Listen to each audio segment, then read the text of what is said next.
എന്റെ വഴികളിൽ മൂകസാന്ത്വനമായ പൂവുകളെ, എന്റെ മിഴികളിൽ വീണുടഞ്ഞ കിനാക്കളെ നന്ദി.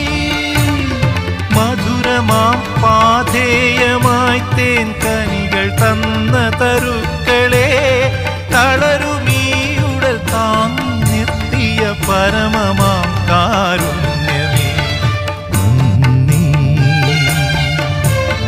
നന്ദി.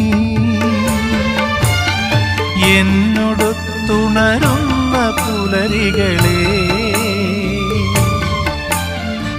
എന്നോടൊത്തു കിനാവു കണ്ടു ചിരിക്കുമിരവുകളെ,